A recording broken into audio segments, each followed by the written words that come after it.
What's up, crowdfunders? Salvador Briggman here. Welcome back to the Crowdfunding Demystified podcast. And in today's episode, we have a really interesting strategy that we'll be talking about. This is a bit of a shorter episode, but just packed with value. Oh man, we actually discussed a strategy that flies in the face of a lot of conventional crowdfunding knowledge and is a great way that today's guest was actually able to launch in a couple of hours, blow through his goal. And this is actually even for a higher priced product at the $599. That's almost $600 price point when it comes to this really cool, innovative gadget that I think you're going to like to hear a lot about. So I love to do that. Not only with this show do I document what works when it comes to crowdfunding from the basics, the brass tacks, and sort of the fundamental standpoint, but I also love to cover outliers.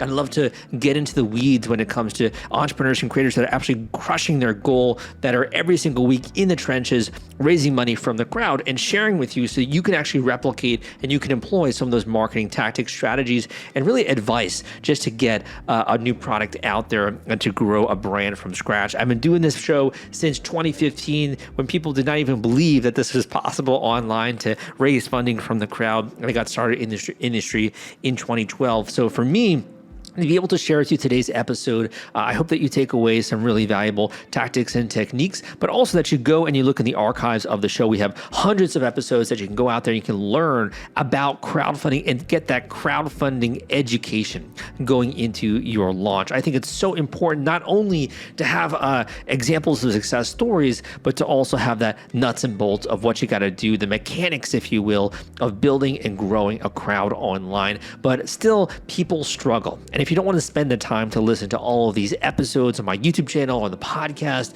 or even to read my articles out there on crowdcrux.com, and you really just want to cut through the fluff and get it as it is, that paint by numbers formula, which you can follow in order to blow past your goal on Kickstarter or Indiegogo, and you want that available to you in a book, which you can digest, or even an audiobook, you definitely got to check out my book, The Kickstarter Launch Formula, which is available on Amazon as a paperback or an ebook. And you can also download a copy on audible.com, and you can actually get a free copy of the Kickstarter Launch Formula when you download a free trial of Audible. If you want to learn more about that, you can go to the link at crowdcrux.com/Kickstarter audio, and you can download my free book, The Kickstarter Launch Formula, on Audible when you get a free trial of Audible. That link again is crowdcrux.com/Kickstarter audio, and I will link that up in the show notes. That being said, I think that a lot of people as well really have different ways of learning, and I've always tried to cater over the years to many different types of learners. So if you're more of a video-based learner, you want some video training going into that launch, discover some of the tricks and the tactics to be able to crush it with your goal, go and check out my free course at crowdcrux.com/Kickstarter, enter your name and email, and you'll start getting some lessons from me, sharing with you how to go about this process in a way that's smarter, and also really how to use this as a way to grow a brand and to make sure that you're getting validation at the same time. So without further ado, let's dive into today's podcast episode and discover how this creator and entrepreneur was able to raise over $101,000 on Kickstarter in just a few hours. And it's coming up right after this. Hey guys, welcome back to the Crowdfunding Demystified podcast. Today we are speaking with a creator who's been able to smash through his goal and raise over $100K for his campaign for StarBatt Mini. Your journey uninterrupted. StarBatt keeps your Starlink Mini powered and connected wherever you roam. And we're lucky enough to have the co-founder of this company here with us today. I'm excited to introduce you to Alex. Welcome to the podcast. Thanks for having me. I appreciate your time. Definitely, man. Well, maybe you can start by just introducing yourself and telling listeners a little bit about your product. Yeah, absolutely. So Alex Maurer here. I'm the president and co-founder of StarBatt. My background is unique. I'm a former Marine turned police officer. My time in law enforcement had a unique connection to sales. And in 2020, I made the jump into the private sector where I got into sales and marketing. And I ultimately ended up founding my own marketing agency.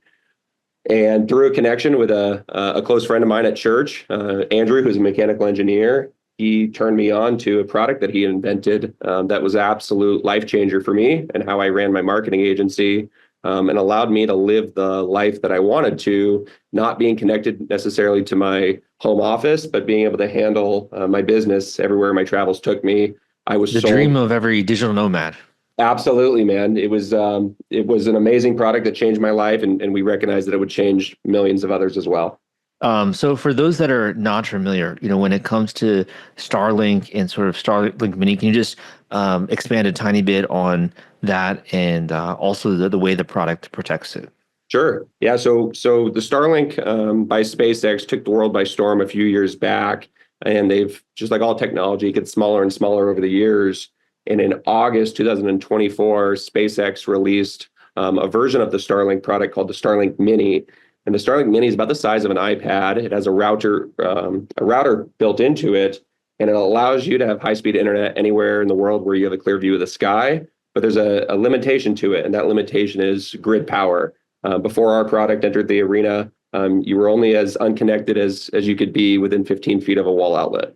So you not only extend the ability there, but also you're kind of giving people a little bit more power in that they're not going to be dependent on the grid.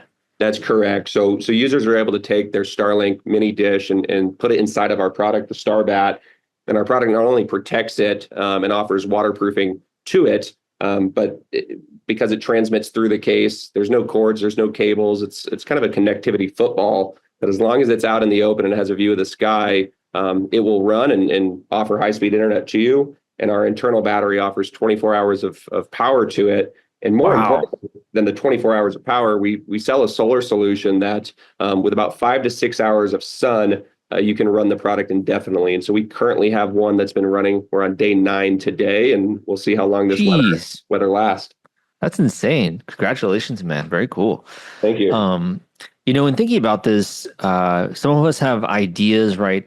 And you were lucky enough to meet your co-founder and to execute upon this. Why, though, bring it to Kickstarter? What kind of motivated that decision?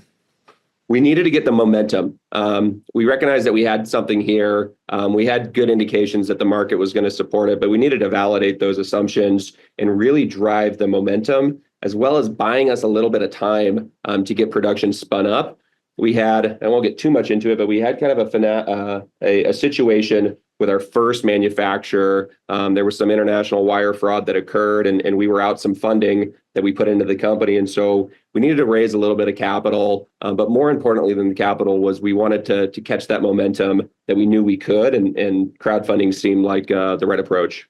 So in catching that momentum, so the crowdfunding approach, like, is that kind of getting early adopters on board with it, or is it getting people to be able to give you feedback when it comes to the early production run? What are your thoughts on that? All of the above. We had some extensive lead times because components are globally sourced. Lithium comes out of Asia primarily, and so we needed a group of early adopters that were willing to wait 3 to 5 months to receive their product. And we wanted the grace with our first group of customers to be able to offer feedback for us to make any necessary changes before we went into full production. And so Kickstarter offered us both of those possibilities. So in thinking about this, how long have you been working on the product before you came out with the campaign? He started working on it in July, and our campaign launched October 15th. We launched as a brand to the world October 1st. Because I do believe that success on Kickstarter or any crowdfunding platform starts long before the campaign goes live. In our case, it was a hectic 2 weeks where we poured our hearts, souls, and dollars into bringing awareness to our campaign. Can you expand on that just a tiny bit? Yeah, absolutely. So the 2 weeks leading up to our campaign, we went live with our brand. Paid advertising is certainly in our Rolodex. And so we began optimizing our ads. So by the time our campaign was live, we really had our targeting down. We began outreach on social media channels, in groups, on Reddit forums, on 4chan, and really started connecting with our customers, let them know what we have, and we would drive them to an email list. Our goal was to get 2,500 email subscribers before the campaign launched. So we had a lot of eyes on the campaign the moment that it went live. And so we were able to focus on building that email list, building a list of users that were aware and excited about our product, and really optimizing our ad campaigns on Meta before D-Day. Well, you're speaking to you're really appreciate you sharing and being very transparent with that. I guess one question I would have for you is, for someone who's listening to this and they're kind of like getting an idea of what you mentioned is this pre-launch phase, right? So it sounds like you did a 2-week pre-launch. Is that accurate? That is, and one of the lessons I learned, I would have gone even further out, but time wasn't necessarily on our side. We knew that if we put our nose to the grindstone, 2 weeks we believed could suffice. But if I would do it again, I would have dedicated an entire month to awareness before the campaign. What did you really learn in that phase? Was it the feedback on the product that like informed the campaign page? Was it the way that people were signing up? Like what did you learn in that phase? I was able to compare the metrics that we were seeing with knowledge that we had on the market, and we had a strong belief that we were exceeding where we needed to be. Our conversion rates on our website were as high as 25%. Typically, we're looking for an email capture on a website should be in that 3 to 5% range. With us converting 25% of our web traffic, we knew that we had a strong presence and that we were kind of poised for a successful launch. And so it offered the validation that we were looking for, that we would be able to generate significant amount of interest and ultimately conversions when we did launch the campaign. What was like going through your mind the night before you went live with this? That's a good question. We had a lot riding on this. If the Kickstarter campaign were to fail, even $1 short, you don't receive the funding. But worse than that, in our mind, was you have a public failure on your record, and you really lose the momentum that we're working so hard to build. And so there was a lot of nerves. Double checking the numbers and the metrics. Everything looked good, but you don't know how it's going to play out in reality. And so it was just a kind of a restless night, waiting to go live at 8 a.m. And then you go live and, you turn it on. And what was that like? Let's just say like the first week out after that. Yeah. So the way our workspace is set up, we have 2 desks side by side, and we have a big screen TV sitting in front of us. And so we screen shared the Kickstarter campaign once we pressed live, and we just kind of watched and stared. And to our excitement, we actually crossed our 30-day goal in the first 3 hours. And there was not much work being done in those 3 hours. We were just kind of glued to the screen, celebrating and watching closely to see how it would shake out. That's super exciting. I'm sure that not only is great validation, but also having those people write in and comment, that must have felt pretty cool. It did. It gave us the necessary excitement and momentum and really just validation to prepare us for the long weeks ahead, knowing that we were going to just double down, come up with a stretch goal, and try to make the campaign as fruitful as possible. It certainly was not easy. And so that early validation really gave us the motivation to push through and to just do everything we could to generate success. If you're worried about the fulfillment and shipping part of your Kickstarter campaign when it comes to getting out all those perks and rewards to your backers, rest assured I've put together a complete Kickstarter fulfillment and shipping checklist for you, and it's free. This is sponsored by the folks at Fulfillrite, and they thought that you should have this checklist as part of your arsenal going into a crowdfunding campaign. If you want to get instant access to this checklist and it's free, you can go to fulfillrite.com/checklist. Again, that is fulfillrite.com/checklist, fulfillrite.com/checklist. Just go to that link and you can download it immediately. In asking you kind of a question here, just as a marketer, you're working with your co-founder. What do you feel like your role is when it comes to the campaign? Is it showing off the features and the functions or the benefits, or what do you feel like the balance is there in being transparent and kind of showing people about the product? I'm glad you used the word transparent, because it is one of our core values. And I know a lot of brands say that.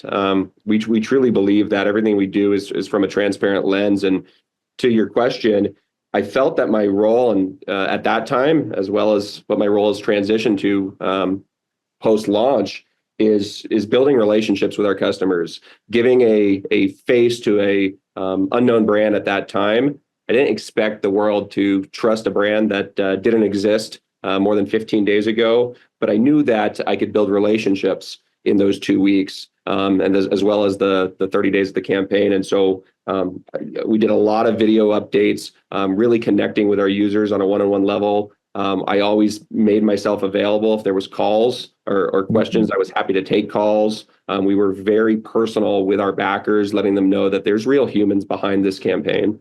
Now, a lot of people think, oh, maybe I should kind of be more of like a corporate campaign, and talking to backers is a little bit scary. What would you say to someone like that, or a question like that? There needs to be some level of credibility and trust. And as a brand new brand, it's just so hard to build that trust as a faceless company. And so we just took the approach that we wanted relationships with our customers. I think back to, walking into a brick and mortar store. Some of your best experiences are all around the customer service that you receive. And that's really what gets you coming back into that brick and mortar location. Being an e-commerce brand without a physical location, we try to take that same level of customer service so we could digitally shake the hands of our customers. And I think that has been a huge contributing factor to our success. I love that. And I think that's a great insight as well. And, it's almost like as well, you're building this brand and this company and this product with them, right? So they're giving you input, and, that's kind of influencing the direction, I'm sure. It is. In fact, some of the early feedback that we requested and we did receive from our backers has been implemented in our next production run, as well as driven kind of a unannounced model that we should be announcing here in the next quarter. The features that some of our customers are asking for, we recognize the validity of those requests, and we're listening to them, and we're going to offer a product line that supports those features. So, I mean, the page is beautiful. I definitely urge everyone to go and check it out. It looks very well pulled together. I think your marketing background definitely serves you well. Is there any advice you would have given to yourself if you could go back in time and sort of talk to yourself before you went live with this? Is there any advice you would have given yourself? Yeah, I would have spent more time understanding the technical limitations of the crowdfunding platform that we used, which was Kickstarter. I can't speak for all of the platforms, but I'm familiar with all of the tricks of the trade related to marketing an e-commerce brand. And I just assumed that all of those capabilities would be present on Kickstarter. And it kind of bit us in the behind a little bit. An example of that is we ran a paid affiliate, YouTube influencer, long form video before the campaign. And the call to action in there was a promo code for free shipping. And it wasn't till the day before the campaign went live that we learned that Kickstarter doesn't actually have a promo code feature. And so that was just one example of the technical limitations of the platform kind of bit us in the behind. And so I would have spent more time really understanding what we can and can't do with the platform. Yeah, it's a little bit more roundabout there. Thankfully, they've been, making some new adjustments and adding a new functionality with that. Sure. But I do think it's a bit of a different platform. And, one thing I think that would be interesting is, you have this background in e-commerce. How do you feel like the crowdfunding backer is different from the e-commerce buyer, would you say? I'm glad you asked that question, because that was kind of the third point that I wrote down, hoping to bring to this interview today, was if you can succeed on crowdfunding, you can succeed in e-commerce. It is, in my opinion, harder to convert somebody on a crowdfunding model that has no actual promise to receive product. There's a high statistical chance that backers don't ever receive their hard goods, and there's extensive lead times. And so those factors are certainly working against you. If you can overcome the challenges of crowdfunding and you can carry that momentum post-launch, it is easier, in my opinion, to convert someone in a traditional e-commerce environment than it is in a crowdfunding environment. Yeah, I think the other big one is like showcasing more of the behind the scenes. Like I'm looking at your page and you're seeing like the CAD drawings, the design, right? And more of like the craftsmanship that kind of goes into it. Yeah, and that all ties back into the credibility. We had to show our early adopters everything we could to prove the credibility. And I think showing the CAD drawings and just the behind the scenes, the peek behind the curtain, once again, put a face to otherwise faceless brand, and showed them that there's real humans working on this real project behind the scenes. Very cool, man. Where can people go and learn more about your campaign and also your future launches here? Absolutely. You can go to our website at starbatt.com. That's star-bat with two T's.com, or you can find us on social media at StarBatt USA. Great. I'll make sure to link that up in the show notes. I just have one or two more questions for you here. My first question would be, and this is kind of for anyone who's getting started. Do you think it's realistic nowadays, in 2025, to be able to launch a new product on Kickstarter? And if so, what do you feel like is really needed for that to be successful? Yeah, I absolutely feel like it's possible. We are in such a connected environment that if you have access to the internet and you're willing to do the work, you just need to show your customers that they would and should be your customers. You need to show them that the problem that you can solve, and you need to offer as much credibility as you can that you're the guy to solve the problem. The campaign is a launch pad, not the finish line. And so you need to be prepared to ride that momentum out. As soon as that campaign concludes, you need to have the processes, systems, and plan in place to carry that brand outside of crowdfunding into e-commerce.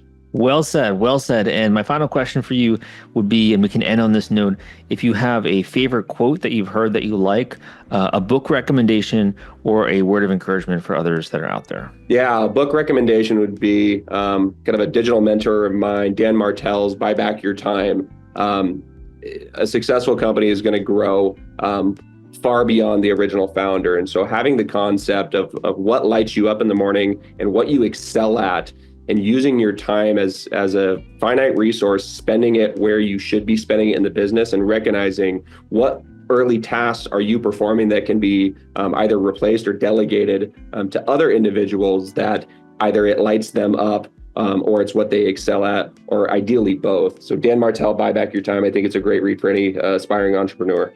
Awesome. Thank you so much for coming on the podcast. Really appreciate it. And good luck with your next launch. Thanks for having me, Salvador.